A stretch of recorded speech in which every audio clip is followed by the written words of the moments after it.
United we play, united we win. Deep right field, another absolute bomb over the flag court. We are family. Outstanding effort again. We're busting ours to kick yours. That's big time. -15. Respect all, fear none. Oh, did he belt that one? Intensity is not a perfume.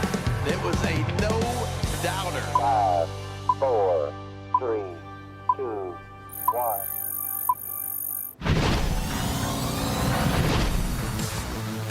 Welcome into our coverage of the 2023 MLB Draft here on MASN All Access. I'm Brendan Mortensen, soon to be joined by my co-host Matt Bonaparte.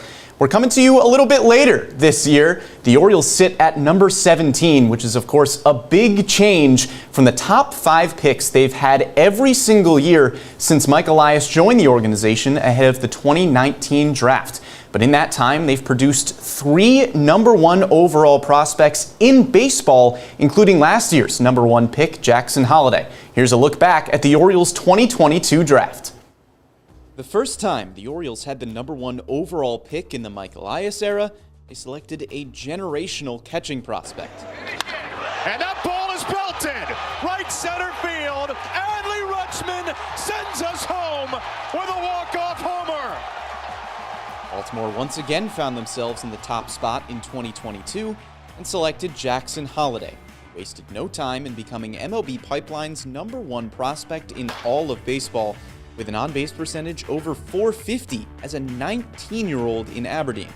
The tools, the upside, the bloodline, it all made sense as the top selection, and hopefully it's the last time the Orioles are picking that high in a long time. Next up was Dylan Beavers, the outfielder from Cal. Bit of a funky swing in college, but incredibly high upside. A big corner outfielder with huge raw power and a great feel for the strike zone. Max Wagner was the next selection at number 42. From bench piece at Clemson to ACC Player of the Year for the Tigers.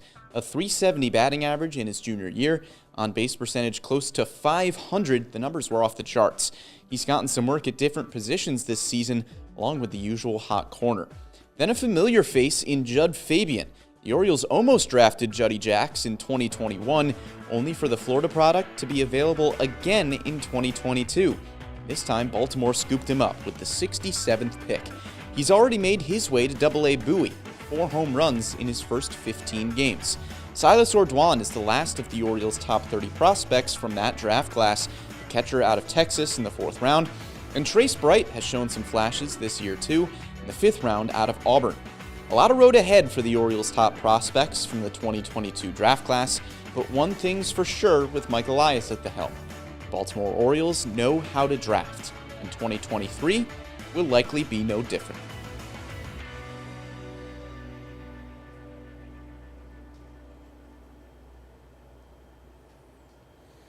Well, a lot of promising young talent from the Orioles' 2022 draft class that's already performing down in the minor leagues as we welcome in Matt Bonaparte. Matt, before we get to the Orioles' possibilities for number 17, can you give us a quick recap of what we've already seen here in the top 10 of this draft? Absolutely. Well, a lot of people thought I was going to go Dylan Cruz, Paul Skeens, LSU. It did go LSU, but Paul Skeens went first. I don't think a lot of people thought the Pirates would take him, but Dylan Cruz falls to the Nationals, and outside of that, it's been pretty chalky. Max Clark goes 3rd, Wyatt Langford 4th, and then Walker Jenkins 5th. And now if you're an O's fan looking for some pitching in this draft, the chances are certainly dwindling. Within 4 picks of each other, Brett Lauder, Chase Dolander, and Noble Meyer all off the board. A lot of O's fans calling for pitching in this draft while the front office says, calm down, it's going to be okay. But certainly a lot of chalk so far in this draft. Matt Shaw also off the board, as well as some other big names in the teens. Yeah, so that's the top 10. As you mentioned, kind of chalk as expected so far. Let's take a look at some of the Orioles' possibilities for number 17. A few of those guys off the board right now, but who could the Orioles be targeting among the guys that are left? Some of the big names we've heard about coming up to this draft for the O's were Arjun Nimmala from Strawberry Crest High School, the shortstop that started as a cricketer. And then also Bryce Eldridge, the big two-way player who'll likely be an outfielder with a pitcher's arm in the majors. He's still on the board as well. On this board right now that you see, Kyle Teal's gone. He's a Red Sox. as well as Tommy Troy. He's gone. That name, Hurston Waldrop, still there. That's your hope if you are an Orioles fan looking for pitching. Nolan Shawnuel also gone. He's a Los Angeles Angel. So guys going fast. Orioles decision is probably getting a lot easier, as we heard that it's just about which magnet is still there at 17. Now, Matt, you mentioned the name Hurston Waldrop. A lot of fans have kind of been clamoring for an arm here at number 17, but selecting a pitcher can present some challenges. Let's hear from Mike Elias, Sig Mejdal, and Brad Ciolek on how the Orioles might be evaluating this year's pitching class. I think we always keep our mind open. There are some pretty intriguing arms. There's a few college arms. There's also a couple high school arms that have our attention. But to your point, we typically do lean the college demographic, but we are open to all possible scenarios in this case. A lot of folks saw what the power arms did in Omaha, whether it's Hurston Waldrop, Paul Skeens, Rhett Lauder. There's a lot to like on that front. Waldrop is a unique talent. It's fun to watch him. He's got 4 pitches. His secondaries are lethal. He's got the split that he's got a remarkable feel for. 2 breaking balls that he will double and triple up with, and he's got a fastball that sits 95 to 98. So he is a very intriguing starting pitching prospect, and we'll definitely be discussing him and some other guys as well. I think in years past, it hasn't been as deep at the front of the class, whereas this class, those guys have been consistent college starters their entire careers at their respective schools. There's no master plan for us to sidestep pitchers in the early rounds. A lot of that is just happenstance. If you were in the draft room, you would have seen us lose pitchers here and there just because of the team in front of us, or 2 or 3 in front of us. So the pitchers are like any other player. They're going to produce runs. They're going to produce runs at the major league level, and we're just trying to amass the best production, whether it comes from a left fielder, a shortstop, a closer, a starting pitcher. The scoreboard doesn't care, and for the most part, we don't care either. We have candidates for the 17th pick that are pitchers. We have many that are not pitchers. Clearly, look, we've poured a lot of our considerable draft resources into position players since this group has been here. I think we've chosen wisely with those guys. We're obviously mindful of the need to furnish a quality major league pitching staff to go with all these position players, but we're just not going to force it through the draft.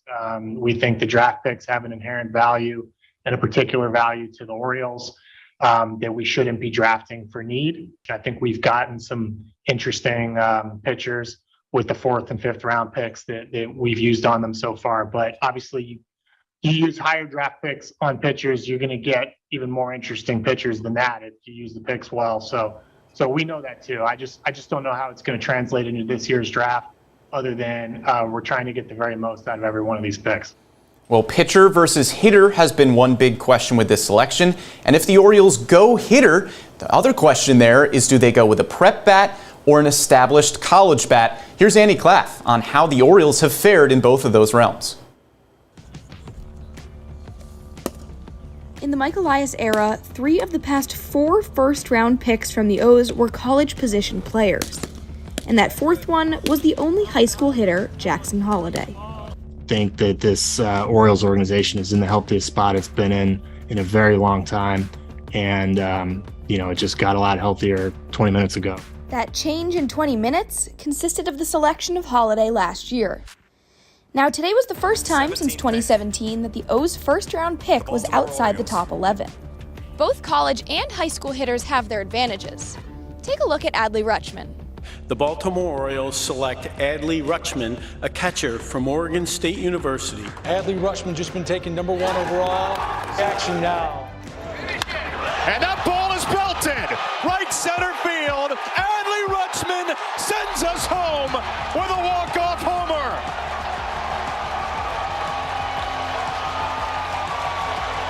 Now, he's headed to the All-Star game. Then you can hone back in on Holliday. First overall pick last season, a shortstop from Stillwater High School in Oklahoma. The 19-year-old is currently MLB Pipeline's top prospect. I loved taking high school hitters. We don't do it left and right willy-nilly, but I think that we look back on the drafts that Sig and I have been big parts of here, or with the Astros. It's a pretty good group of high school hitters. There's some benefits of each that the Orioles might have taken into account. In common drafting practice, college hitters are seen as a safer bet. Their abilities are clear and you know what you're getting. You also know what they're like against skilled pitchers. And Director of Draft Operations Brad Seelig notes Baltimore's recent draft tendencies. In terms of the college hitters, that that's kind of our bread and butter, so to speak, in terms of the last few drafts, obviously aside from, Jackson. On the other hand, some feel that the youth of high school hitters makes them more malleable. Plus, there's a chance for upside. But ultimately, Seelig says that the past decisions have come down to one thing. We want the best player regardless of the situation, regardless of what the 40-man roster might look like a couple years from now. After all, the O's have had the luxury of picking from the top 5 in recent years. This year, though, there was more uncertainty of who was left come pick number 17. And an element of signability comes into play, too, for the high school guys. They start becoming less signable as the draft goes along, and they kind of fall off the board just because they end up going to college with the money dwindling as the draft goes along. So it's usually your first couple of picks where it happens. So in the end, college or high school pick, the Orioles have shown that both routes can be successful. I think we've got a sound process in place in the draft. The results are certainly at a level of reflecting some help to our draft process. Well, the Orioles are officially on the clock with selection number 17. And Matt, at number 16, maybe a fan favorite, a hopeful that the Orioles could select, Bryce Eldridge goes off the board. What can you tell us about him? What can I tell you? I mean, this guy was 6'7", 220 plus. He was a two-way player in high school, absolutely mashed, also had the arm of a god. I mean, this guy was the guy that I think everybody wanted in Birdland. It is so sad to see him go, but obviously we wish him a good career. But would have been nice to have here in Baltimore, but no longer. Well, Bryce Eldridge no longer a possibility for the Orioles. There was some high praise from you there, Matt, but let's talk about some of the guys that the Orioles could select here with number 17. Let's start with Chase Davis, the outfielder from Arizona. We know that Mike Elias and company like to look at college bats, and there may be no better college bat, not too many better college bats right now than Chase Davis in this draft. He may be the best one remaining. Yeah, Chase Davis, a really talented player. He's just the kind of guy who maybe he's not the biggest guy, but he probably is the strongest. A great arm in the outfield, a lefty-lefty, and he's got a really, really powerful bat. So he's the kind of guy you want in the middle of your lineup, and the guy that I think the Orioles could definitely see in the middle of their lineup a few years down the road. Davis certainly in the mix for this pick. I'm not sure so many people thought he'd be here, but the Orioles are definitely happy that he is. So if the Orioles go college route, it could be Chase Davis, but let's talk a possibility if they go with the prep bat route in Arjun Nimala, one of the most exciting prospects in this draft. As you mentioned, started as a cricket player, didn't really get into baseball until his freshman year of high school. What can you tell us about the young shortstop? Listen, Tim Duncan thought he was going to be a swimmer, okay? And guess what? He turned into a Hall of Fame basketball player. I'm not saying that Arjun Nimala is going to the Hall of Fame, but I am saying he's a pretty darn good baseball player. 2022-23 Gatorade Florida Baseball Player of the Year. He's an incredible, incredible prospect, and one at 17 years old that I think the Orioles are really excited that they could sink their teeth into and really wait him out to develop him as much as possible to get to the big leagues. Arjun Nimala, definitely a name that I look for here. Now, Matt, let's go back to the college ranks because there's another college hitter that I want to talk about. One that we're a little surprised is still on the board right now, and that's Enrique Bradfield Jr., the outfielder from Vanderbilt. Doesn't have quite the power of Chase Davis, doesn't really have the bat, but he's got an 80 grade run tool, is maybe the most dangerous guy on the base paths in this entire draft. What can you tell us about Bradfield? I know he's a favorite of yours. Yeah, I was just about to say, one of my favorite college baseball players of all time. Enrique Bradfield is the guy that people in Nashville go to see when they go to Vanderbilt games. He didn't have the strongest year this past campaign, but he is an absolute staple in that Vanderbilt lineup. Everybody loves Enrique Bradfield. He's a leader, he's a winner, and he's a guy that you definitely want at the top of your lineup. You mentioned that really great run tool that he has, one of the fastest guys we're going to see in this draft class, liken him to a guy like Michael Bourne or something like that. He's incredibly fast, has a great glove in center field, and he's not the tallest guy out there, but he plays with the most heart. Now that's Bradfield. Those are the hitters. If the Orioles do go with a pitcher, probably the biggest name remaining of the guys that we've talked about is Hurston Waldrop. Maybe has the best pitch in this draft with his splitter. What's the profile look like for Waldrop? 95 to 98 on that hoppy fastball that I know you and I have talked about so very much. Waldrop, a very, very good pitcher, high strikeout guy, over 150 strikeouts in just about 100 innings. Waldrop would be a great pick for the Orioles, and of course, Orioles fans who want to see a pitcher go to this team. The ERA number is high, but throw that right out because it really does not matter. Whip numbers could be a little bit better, but you're looking for high strikeout numbers with SEC power arms, and this guy is the epitome of just that. Hurston Waldrop would be a supreme pick for the Orioles here. And you know the Orioles are probably going to be looking at the SEC. We've kind of heard it all draft season long that if you're going to be selecting a player in these top 20 picks, odds are they come from the best baseball conference in the country in the SEC. Yes, absolutely. There are other guys in the SEC that are still on the board. Colton Ledbetter from Mississippi State, the outfielder. He's also a fantastic player and one that I think the Orioles could definitely take in this spot. There are so many talented guys, Waldrop included, who could definitely be pick number 17 here. I'd love to see Waldrop.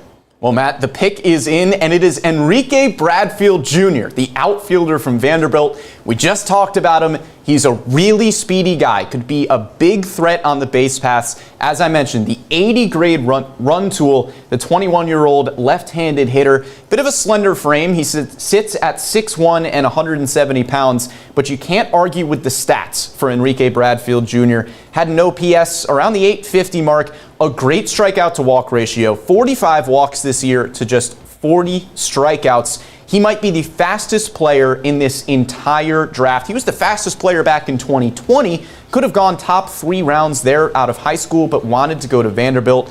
Matt, I think this is a really exciting pick for the Orioles. He slipped a little bit to number 17. Absolutely. I mean, this is Christmas that you get Enrique Bradfield Jr. You've got to love this pick if you're an Orioles fan. You get a great glove and an incredibly fast player. I don't want to say he's similar to what Cedric Mullins could offer in the outfield, being a left-hander who's not the tallest guy in the world, but he's a really, really good player and one that could develop within the Orioles system for a little while. And he's an established college bat, and we know that the Orioles like their established college bats. As we mentioned, at Vanderbilt plays in the best conference in the country.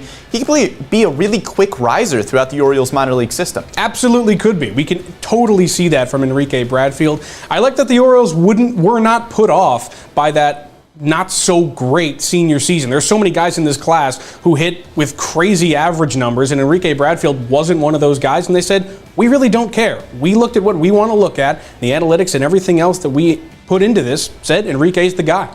Has a bit of a funky swing, but the Orioles have not shied away from that in the past. We saw last year with their selection of Dylan Beavers out of Cal. They saw the raw talent, they saw the potential, and they said, hey, we could make some tweaks here, and we could really find some power in that swing. Enrique Bradfield might be the same way. He only had 1 home run as a freshman. The power numbers ticked up a little bit.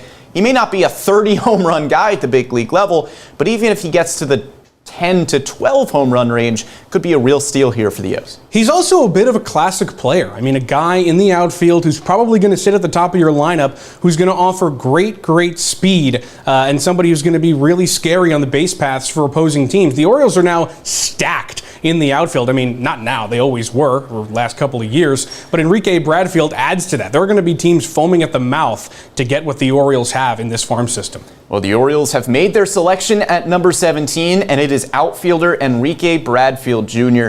And yes, the Orioles do not have a top 5 selection as they have had in years past, but that might not matter very much. They've had a lot of talented players picked after that number 17 mark, and Mike Elias has shown a track record of success over his last few drafts. Here's Matt Bonaparte on how the Orioles have fared since 2019 with their number 1 overall selection of Adley Rutschman. The Orioles have owned the number 1 ranked farm system in all of baseball since midway through the 2021 season. While that feat is impressive in its own right, it gets more impressive when you realize they've done so without acquiring any of their top 100 prospects through trade. Each of the guys that make the O's the team to watch for years to come were drafted by the organization. The MLB draft is not a cakewalk, even for the teams that make selections in the very beginning. Unlike the NBA or NFL, The players selected won't see the majors until 3 or 4 years into their careers, if at all. There are plenty of stories of draft busts across sports, but those occurrences are run-of-the-mill in baseball. From the 2013 to 2019 MLB drafts, 5 picks inside the top 5 have either not reached the big leagues or played less than 10 games in it. That includes 2 number 1 overall selections and a 2nd overall pick, many more of which didn't reach the potential that was once expected of them. The MLB draft can be a minefield, but for Mike Elias and company, it's been a treasure trove. Since being appointed the Orioles general manager in 2019, Elias has selected 10 players that have made appearances inside the MLB Top 100, 3 of which were ranked number 1. Let's take a look at the top 5 picks from each MLB draft that Mike Elias has been a part of. In 2019, the Orioles took Adley Rutschman first overall. He's now one of the best catchers in baseball. 4 picks after him include 3 guys who've been good, not great, thus far in the majors, and 1 bona fide bust. Then in 2020, the O's made the surprise pick of Heston Kjerstad at 2nd overall. While plenty of voices around baseball questioned the pick, Kjerstad proved him wrong, as he's played his way to being the 37th overall prospect in the sport. 2 of the 4 guys taken around him don't crack 100 on that same list, while the other 2 have made lackluster appearances in the big leagues. A year later, the O's picked 5th, where they selected Colton Cowser. The outfielder currently ranks as the 13th prospect in baseball and just made a much-anticipated MLB debut. While the 1st overall pick Henry Davis and 4th pick Marcelo Meyer are still highly touted prospects, the other 2 names in that top 5 are both arms that have struggled heavily thus far in their respective farm systems. And just last year, the Orioles picked Jackson Holliday 1st overall. He's already the number 1 overall prospect in the game, making that 3 in 3 consecutive seasons for the O's. Mike Elias has done more than enough to make Baltimore fans believe he should be trusted around draft time. Picking 17th this year is evidence that many of those picks, beginning with Rutschman, have begun to pay off. Don't be surprised if that number continues to rise in seasons to come.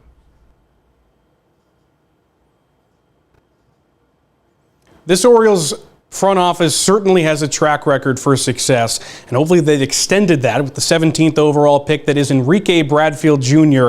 out of Vanderbilt. Brendan Mortensen got to sit down with assistant GM Sig Mejdal. That's a part of that front office. Take it away, Brendan. Well, excited to be joined now on MASN All Access by Assistant General Manager Sig Mejdal. Sig, thanks so much for taking the time during a very busy week for you here. Yeah, no, thanks for having me, Brendan. Happy to be here.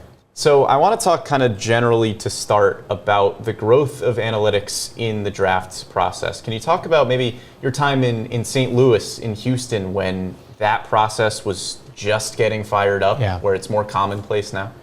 Yeah, it was a different time back then. 2005 in St. Louis I started. I was the 4th analyst in baseball, so that means that 26 teams thought the perfect number were 0. And so they simply didn't have persons that they were deploying towards the draft analytics. And so it was in its early stages, but that was the bad news. But the good news was you had very little competition. Yeah, so you were ahead of the game at that point. Now there's 29 other teams in Major League Baseball that are using analytics, at least to some extent, in their draft process. How are you guys trying to make sure that you are always one step ahead of the game? Yeah, like any industry, I think as time goes on, the inefficiencies get harder to find. They're smaller and they last for a shorter amount of time. So it's still our job is to find out edge and to take advantage of it. So I miss the good old days when there was much less competition, but it's still a challenge and the marching orders are still the same. Yeah, and that's how you get the innovation there, right, from the competition. I want to talk too about, the balance of the analytics versus the traditional scouting, and then of course you're trying to balance the player development staff there as well. How do you find that balance and cohesion with all those different departments? Yeah, it's a good question. It's mandatory. I think, and others may not, but I think of the draft as an exercise in combining information, and if that information has predictive ability, you better be taking advantage of it. So after we squeeze all we can out of the numbers, the scouts' prognostications add a tremendous amount and vice versa. So if we're going into this draft competition, like you need to be well loaded, well prepared in both areas. And it's like going to a fight with one hand tied behind your back if you aren't locked up both in the analytics and the scouting world. And an important part of that as well is the player development staff of your coaches down at the minor league level, because not only are you trying to find a player that meets all of your qualifications for somebody that you want to draft, but you're also trying to find somebody who you believe your player development staff, your coaches down the minor league level, are going to be able to coach up and develop, right? Yeah, I just came from a meeting, and we had quite a few player development personnel there, and they're evaluating the potential draftees. They're making sense of a lot of the combine information. And yeah, we'd be foolish not to take advantage of their expertise. And when the scouts come, when they arrive tomorrow, there's going to be a lot of feedback too on how the players that we've drafted are doing and how it jibes or disagrees a little bit with the prognostication. So giving that feedback is the only way I know how to develop expertise. And so we take advantage of that. Now, you mentioned the scouts coming back. Can you talk about the few-day crunch there where every scout is in the room, everybody's in the room, you're trying to come to that cohesive decision there? Yeah, this is the fun part. And it's never going to be a cohesive decision. I think You're trying to minimize the group's unhappiness, that different scouts and different methodologies will point in different directions on the same player. So we're doing the best we can to make sense of this information. So we've been spending, the entire year, but especially the last couple weeks, putting the players in our order. And when the scouts come, there'll be more discussions and more movements. But I think we have a fairly well anchored list now. But there'll be, like I said, plenty of discussions and plenty of disagreements coming up. And speaking of that list, I want to touch on this draft class specifically a little bit. We know the value, and especially for you guys here, over the last few years has been up the middle with catchers, shortstops, center fielders, and then on the mound as well when looking at starting pitching prospects. Can you talk about this draft and where you think the strengths lie up the middle here? It seems like a pretty talented draft class. Yeah. It's another year of all the thousands of players that are playing baseball that hope to get drafted. So it's so unlikely that of these 1,000 players, you're going to have this noticeable preponderance of shortstops or catchers. It's usually the case of somebody looking at the first half dozen players and noticing there's 3 catchers or something. So other than the very top, which we're not drafting at, I sort of think of it as another draft class of the best shortstops, best left fielders, best starting pitchers in the country making themselves available for Pro Bowl. Right, and the strength of the draft class doesn't really matter as long as you can find your guy within that strength. In the middle of this draft here, there are a lot of talented high schoolers. We know that the technology has grown over the past few seasons, and of course, dating back to your time when you were one of the only analysts in baseball in St. Louis, how much easier has it become to draft high schoolers with confidence? Yeah, you bring up a good point. There's a lot more now that an analyst could sink their teeth into. There's beyond the high school statistics, which are a challenge to make sense of. The players have often been playing in tournaments with other of the best high school players in the country. We'll have TrackMan data on them, both the pitchers and the hitters. There's a Major League Baseball combine, so we're getting a lot of physiological measurements too. So there's a lot more to make sense of. And because of that, there's a lot more confidence we have to bet on a high school player. And as you mentioned before too, the Orioles are not at the top of this draft. You're down at number 17. What are some of the challenges that come with drafting a little bit later in the first round? It's wonderful because we're at 17. That means we had a good season. So right. I hope we draft later and later every year. The challenges are the same. It's really an exercise in putting these players in order and as best you can, and then the dynamics of the draft sort of determine which ones you actually get. I'd rather in some ways be drafting at the top, but I know what that means about our last season. So where we are is wonderful, and I hope it's later and later.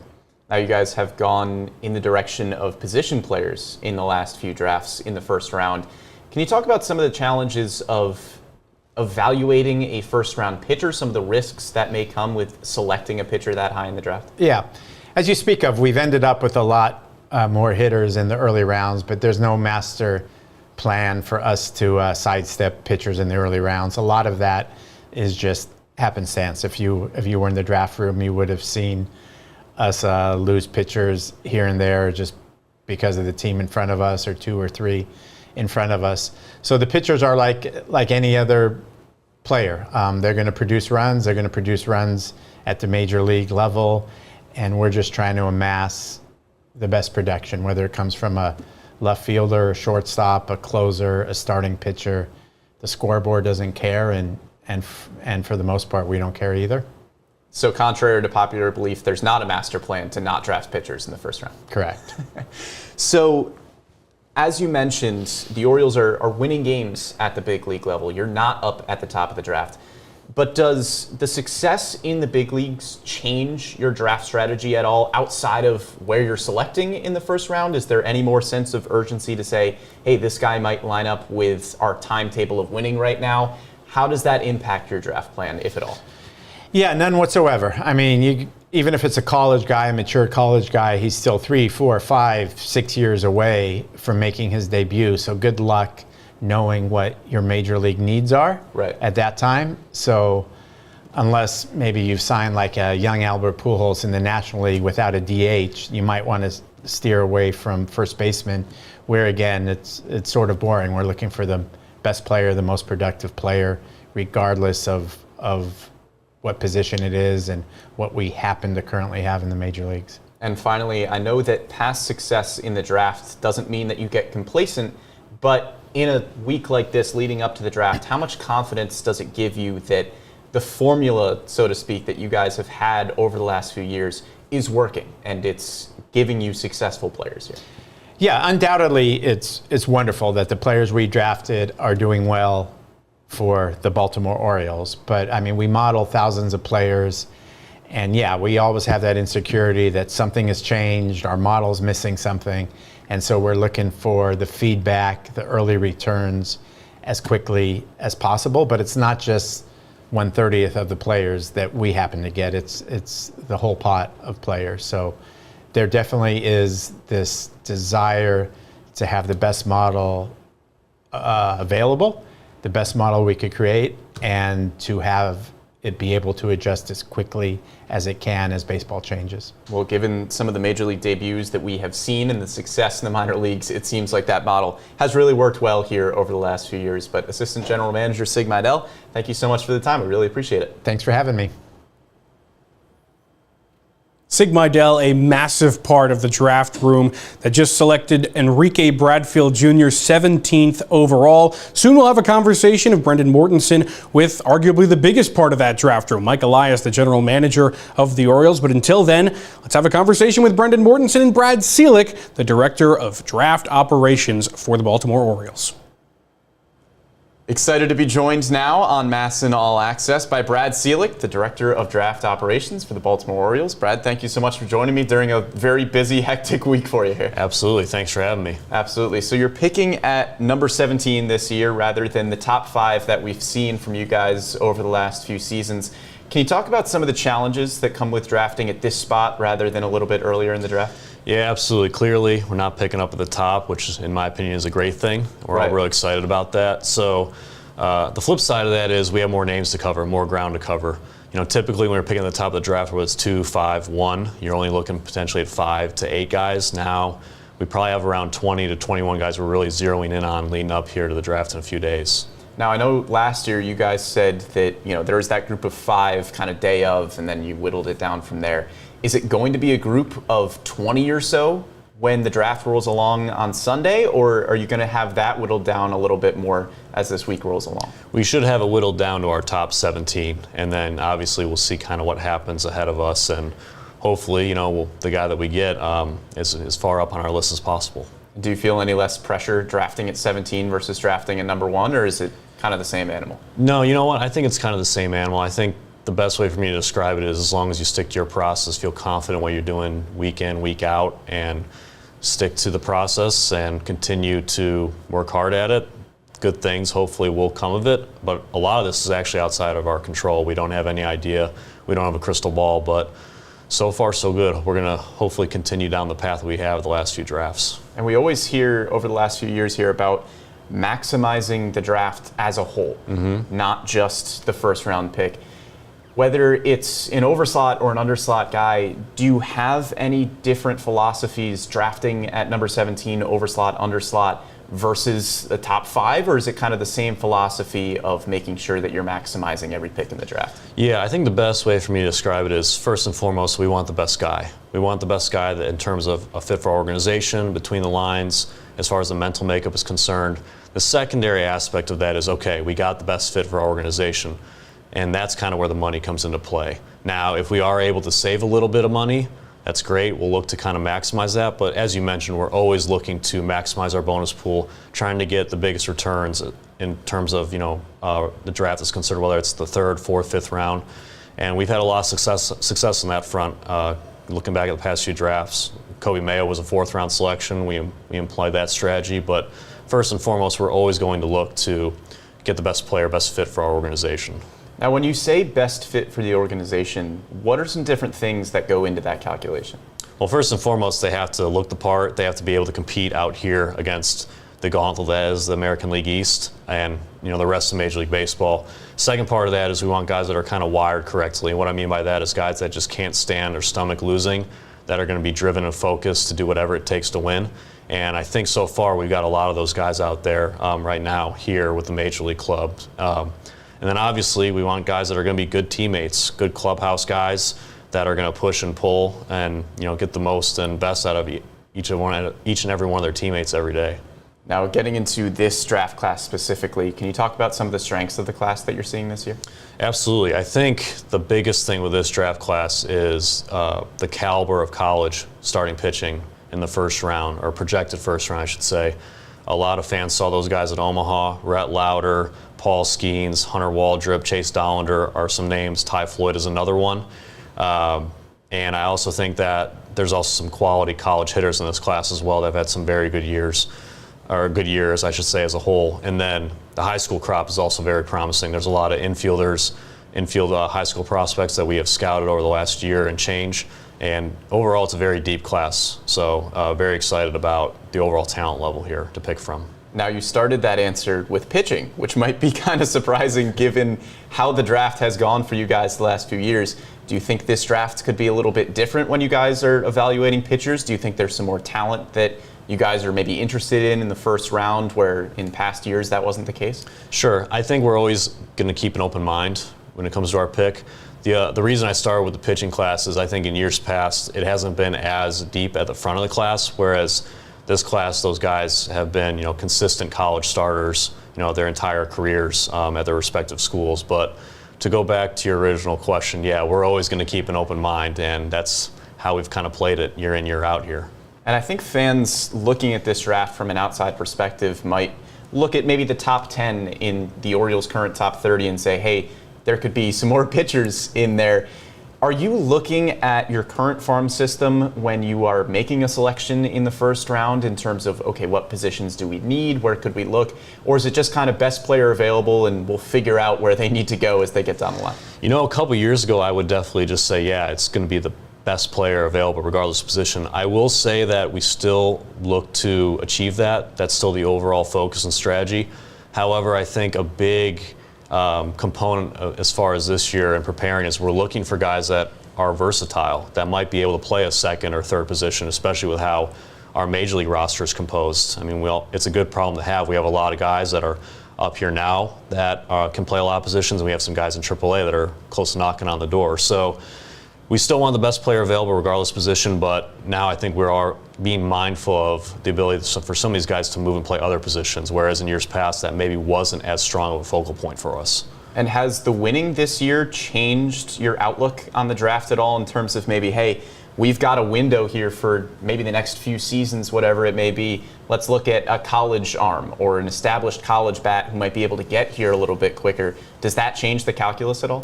Not for me, no. I think bottom line is I just want to continue to add high quality talent throughout the organization in every single round. Obviously, if there is an opportunity to add a guy that we think might be able to fast track and get up to the big league club and help sooner than later, that's going to weigh heavily on our minds. But I kind of like to say every year, regardless of the situation, what's going on up here, our process and our focus stays the same as far as getting as much talent as possible. Now, there is a flip side of that question I asked you about the pitchers as well, whereas, the middle infielders in the organization, a little bit crowded. But in this draft, in kind of the 10 to 20 range here, when you look at mock drafts and things like that, a lot of really good high school infielders. Do you worry about things getting too crowded, or again, is it just if the player fits, the player fits?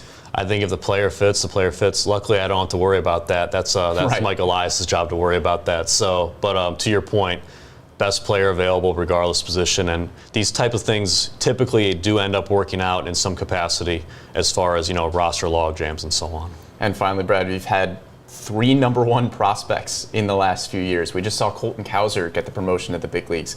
How important is kind of the confidence level for you guys going into the draft, knowing how successful you've been in the past? Yeah, I would say it's obviously great that things have worked out the way they have, but at the same time, we don't want to get complacent in terms of success that we've had. We know that every year it's going to be a dogfight in the American League East, and we can't afford to, I don't want to say take a year off, but be complacent. We know that we have to continue this process, we have to continue doing well, and that's ultimately the goal, regardless of if we're picking 1, 10, 17, hopefully 30 when all is said and done. So it's very gratifying, it's very exciting. I'm glad that these guys are not only coming up here and are here and have a presence in the clubhouse, but also helping perform and help the team win. But we want to keep that going. We don't want to have a drought, so to speak. We want to keep that going. Well, given the success of the draft the last few years, you guys have set yourself up for a lot of success in the AL East moving forward. Director of Draft Operations for the Orioles, Brad Seelig, thanks so much for the time. I really appreciate it. Thanks for having me. Appreciate it. That was Brad Seelig, a voice influential in the selection of Enrique Bradfield Jr. at 17 by the Baltimore Orioles this evening. He was also influential in the selection of another Orioles outfielder who just made his debut. That's Colton Cowser. In 56 games for AAA Norfolk this year, Colton Cowser hit a whopping .330 with an OPS close to 1,000, a massive improvement from his numbers with the Tides last season. But his approach hasn't changed too much. Yeah, I think just keeping it simple, making sure the body's right, and, just make sure I'm putting in the prep work right now. Just trying to check those boxes. Not really dive too much into swing mechanics, things like that. I'd say more just really kind of fine-tune the approach and timing. Again, keeping it simple, not trying to do too much, just, sticking to what I do best, and that's just controlling the zone and putting good swings on strikes. Cowser's on-base percentage also soared to .459. Going from AA, AAA last year, I kind of was not necessarily sped up. I would say, I was getting probably 1 pitch hit per AB, and, if I missed it, then it was kind of learning and understanding, like, not to expand. And last year when I got here, I kind of was expanding off of, anticipating them to, make a mistake, and understanding is when I get a good pitch hit, make sure I'm, driving it and, putting it in play and making sure good things happen. I try to keep it as, like I'm in a 2-0 count, really honed in on the middle, and then if the ball's a little bit off that, still being able to put a good swing on it. Yeah, I'd say treating every count like it's 2-0. Norfolk boasts an incredibly talented roster filled with some familiar faces for Cowser. Yeah, it's awesome. The comfortability aspect is definitely there. Been playing with these guys for, I guess, a year and a half now, almost 2 years with some of them, Norby, and, I just think team chemistry's there, and yeah, it's awesome. We got a really good group. Winning's been a lot of fun down here, and it's contagious. Winning's hard, and being able to have some success in the minor leagues, you kind of expect it whenever you keep moving up. It's really important to build a winning culture, and I feel like the Orioles and the organization's done a great job with that the past couple of years. And even with a major league call-up on the horizon, Cowser is just going about his business. Make sure I'm doing the work beforehand, and putting my body in a good spot to have success, and letting my game take care of the rest. It's going to happen when it's going to happen. It's not really anything I can control. I'd say the thing that I'm controlling the most is just, again, my day-by-day actions, taking it one day at a time and trying to, get better each day.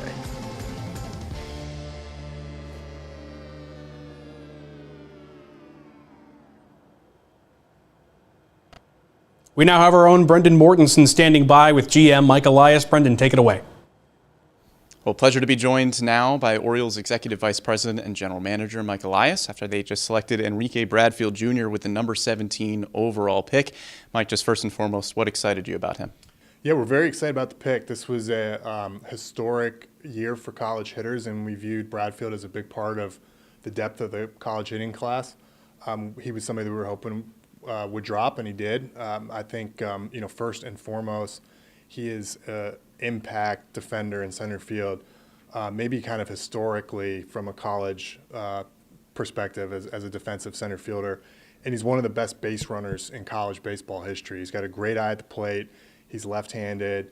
He's got a top-of-the-order profile, drawing walks, stealing bases, playing great defense, hitting the ball all over the park. So we think it's a very well-rounded player.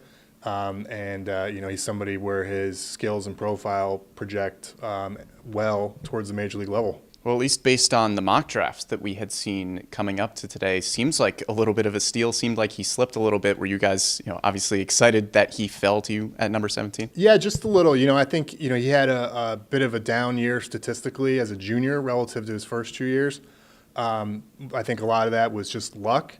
And, we like everything that we saw with him. So I think anytime you're picking 17th and you're adding a premium college bat that's also a plus defender at a premium position, it's unusual for the second part of the first round. So we're very happy about it. And, of course, all of those things are a plus, and he's an SEC guy at Vanderbilt. Given how successful that conference was this year, how important was it to you guys to really value those types of players? Yeah, I think the SEC is about as close as we can get to pro ball. I mean, it's the best conference in college baseball. Vanderbilt is a tremendous program. They get a championship experience, first-class coaching. He seems like a great kid. Everything that we know about him and see about him, it's high energy, high work ethic, high character, so he's perfect for us. And you mentioned a bit of a downturn in his junior year numbers-wise. He's also gotten some notes on a bit of a funky swing and approach at the plate. Are those things that you guys saw and felt like you would be able to tweak and maybe get some more power out of him than we've seen? I think he's a strong kid, and he's got a great approach and a great eye, and everyone's swing is something that's worked on in once they get into pro ball. So I think it's a real great area for development for anybody, but I also think we've had a lot of success with that in our system, and I know he's a hard worker, and I'm hopeful that he'll dovetail well with our program. Now, I know a lot of fans were maybe hoping or looking at a few pitchers for the number 17 selection here. Were there pitchers on your board that maybe went towards the top 10? We saw a run of pitchers there for a while. What was that approach like of going pitchers versus hitters? Yeah, we had some guys that went, and Bradfield was the top name on our board when the pick rolled around, and so that's the direction that we went. I think we're going to see that there's many more hitters than pitchers in this year's first round, I think, as this plays out.